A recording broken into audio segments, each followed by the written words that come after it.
Hello students, welcome to planet of learners. आज की हम क्लास में करेंगे class 9th bridge course English unit 6 unity in diversity. Unity in diversity का मतलब होता है अनेकता में एकता। Activity 1, look at the map and answer the questions. आपको ये मैप देख के यहाँ पे इसके क्वेश्चंस का आंसर देना है। Answer the questions orally. Question number 1, what do you think map shows? This map shows the linguistic diversity of India. Linguistic means होता है भाषाएं, लैंग्वेजेस पे जो स्टडी होती है उसको कहते हैं लिंग्विस्टिक। तो ये मैप क्या दिखा रहा है? Linguistic diversity of India. Question number 2, name some languages spoken in India with the help of a map. Some, यहाँ से आंसर आपका होगा some languages spoken in India are Hindi, Odia, Bengali, Kannada. Hindi, Odia, Bengali and Kannada. Question number 3, according to the map which language is spoken in the largest area. ये map को आपको देख के बताना है कि कौन सा लैंग्वेज सबसे ज़्यादा एरिया में बोला जाता है। तो यहाँ पे क्या दिख रहा है? हिंदी। हिंदी को सबसे लार्ज एरिया में बोला जाता है, तो आपका इसका आंसर हो जाएगा Hindi. What language do you speak at home? आप अपने घर में कौन सी भाषा बोलते हैं? इसमें भी आपका हो जाएगा हिंदी। अब चलते हैं एक्टिविटी 2 की तरफ। Read the following passage. आपको ये पैसेज रीड करके इसका आंसर यहाँ पे फिलअप करना है। Answer the following questions in 2-3 sentences each. Question number 1, what is the popular saying about languages in India? What does it mean? यहाँ पे इसका आंसर है आपका देयर से लेके इंडिया तक। There is a popular saying in India, कोस कोस पर बदले पानी, चार कोस पर वाणी। This shows the variety of languages we have in India. इसका मतलब हमारे भारत में, हमारे देश में बहुत तरीके की भाषाएं हैं। Question number 2, how many languages are there in India according to People's Linguistic Survey of India? India में कितनी भाषाएं हैं? There are 780 languages according to the People Linguistic Survey of India. आप यहाँ पे देख सकते हैं there are over 780 languages. हमारे भारत में 780 लैंग्वेज है। एक सर्वे हुआ था People Linguistic ऑफ इंडिया का, जिसके थ्रू पता चला था कि हमारे भारत में 780 भाषाएं हैं। Question number 3, which state has the highest number of languages in India? The state of Arunachal Pradesh has the highest number of languages. सबसे ज्यादा वैरायटी ऑफ भाषा कहाँ पे है? अरुणाचल प्रदेश में। कितना है कुल? यहाँ पे लिखा हुआ है आपका 90। सिर्फ अरुणाचल प्रदेश में आपका 90 भाषा है। Question number 4, how many scheduled languages are there in India? There are 22 scheduled languages in India. Question number 5, what are the official languages of the union government? English and Hindi are the official languages of the uniform government. अब चलते हैं हम आगे activity 3 की तरफ। Activity 3, fill in the blanks with is और are. आपको यहाँ पे इज और आर लगा के इसके ब्लैंक्स को फिलअप करना है। Question number 1, English and Hindi are the official languages of the union government. आप यहाँ पे ध्यान रखिएगा कि जहाँ पे किसी एक चीज़ की बात हो रही है वहाँ पे इज लगेगा, जहाँ पे एक से ज़्यादा चीज़ है वहाँ पे आर लगेगा। तो यहाँ पे क्वेश्चन नंबर 1 में इंग्लिश एंड हिंदी, तो इसलिए एक से ज़्यादा है तो फिर यहाँ पे क्या लगेगा? Are. Question number 2, English is a linked language in India. यहाँ पे सिर्फ इंग्लिश है इसलिए यहाँ पे इज होगा। Hindi is the official language of Madhya Pradesh. यहाँ पे भी सिर्फ एक है इसलिए इज होगा। 4th, 66 different scripts are used in India. यहाँ पे एक से ज़्यादा है 66, तो यहाँ पे आपका क्या लगेगा? आर। आगे चलते हैं एक्टिविटी 4 की तरफ। Activity 4, read the following story. Again आपको यहाँ पे इस स्टोरी को रीड करके इसके आंसर्स फिलअप करने हैं।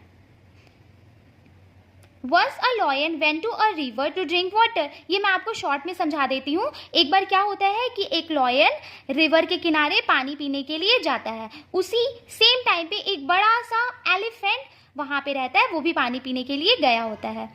आई विल ड्रिंक वाटर फर्स्ट। फिर दोनों में बहस होने लगती है कि वो पहले बोलता है लॉयन कि मैं पहले पानी पीऊंगा। द हार्ड के growled the lion, I will drink water first. The elephant replied, no I was here first. Elephant बोला मैं पहले आया हूँ तो मैं पहले पानी पीऊंगा। The lion shouted, I have sharp teeth. फिर लॉयन द हार्ड के बोला कि मेरे पास नोकीले दांत हैं, बी केयरफुल, बच के रहना। Elephant also shouted, I am stronger than you. फिर एलिफेंट बोलता है कि मैं तुमसे भी ज़्यादा स्ट्रांग हूँ। Just then they heard some noise. उसके बाद उन लोगों को कुछ आवाज़ें सुनाई देती है। सम हाइनास, हाइनास मीन्स होता है भेड़िया। वेयर कमिंग क्लोजर, कि उनके पास कुछ भेड़िया आ रहे हैं। Both the lion and the elephant became scared. फिर लॉयन और एलिफेंट दोनों डर जाते हैं। The lion said the hyenas come when an animal dies. फिर लॉयन कहता है कि हाइनास तब आते हैं जब कोई एनिमल मर जाता है। इफ़ वी फाइट, अगर हम लड़ाई करेंगे तो मैं तुम्हें मार दूंगा या तुम मुझे मार दोगे, तो हाइनास खुश हो जाएंगे। तो फिर द एलिफेंट एग्रीड। इस बात पे एलिफेंट एग्री कर गया, यू आर राइट, और बोलता है उससे कि तुम सही बोल रहे हो, लेट्स नॉट फाइट, तो चलो हम लड़ाई नहीं करते हैं। Both the lion and elephant drank water at same time and went away. फिर दोनों पानी पी के वहाँ से चले जाते हैं। अब चलिए हम इसके क्वेश्चंस करते हैं।